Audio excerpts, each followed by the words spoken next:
आझाद समाज पक्षाकडून धुळ्यातून आनंद लोंढे निवडणूक लढवतील. खासदार चंद्रशेखर आझाद. महाराष्ट्राच्या सत्तेचं मी काय सांगू, कोण कोणासोबत मिळून जाईल सांगता येत नाही. खासदार चंद्रशेखर आझाद यांचा घणाघात.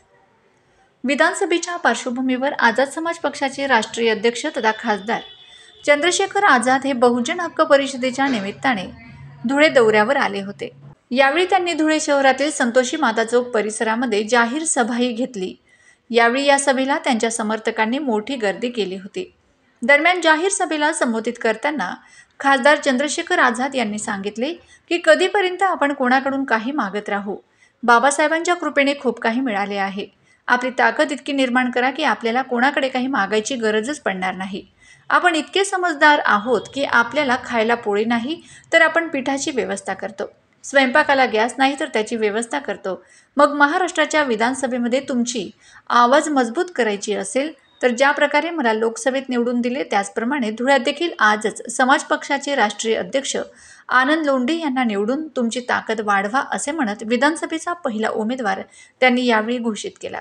तसेच त्यांनी महाराष्ट्रातील राज्य सरकारवर टीका करत म्हटले की इथल्या सरकारचं मी काय सांगू, कोण कोणासोबत कधी मिळून जाईल ते सांगताच येत नाही.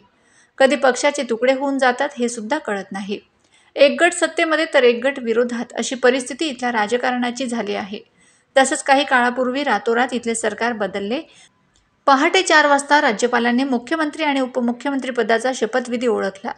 यावेळी त्यांनी अजित पवारांचे नाव न घेता प्रधानमंत्री नरेंद्र मोदी सांगत फिरत होते की हे भ्रष्टाचारी आहे. भ्रष्टाचारी मात्र त्यांनाच राज्याचा उपमुख्यमंत्री बनवलं असं म्हणत त्यांनी प्रधानमंत्री नरेंद्र मोदी व राज्य सरकारवर जोरदार टीका केली.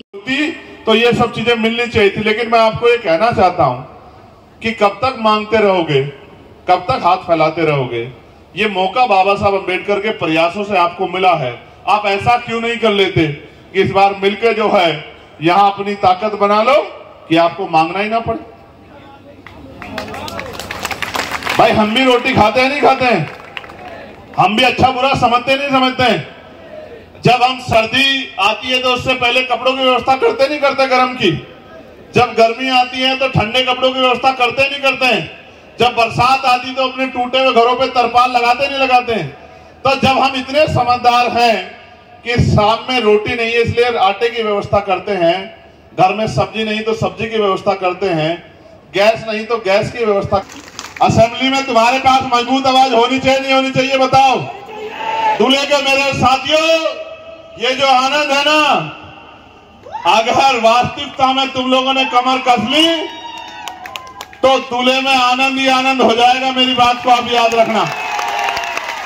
अगर जितने लोग यहाँ हैं इन्होंने मन पक्का कर लिया और ये आज से निकल गए और घर घर जाके इन्होंने वादा कर लिया और लोगों से विश्वास हासिल कर लिया तो दूल्हे में आनंद ही आनंद हो जाएगा.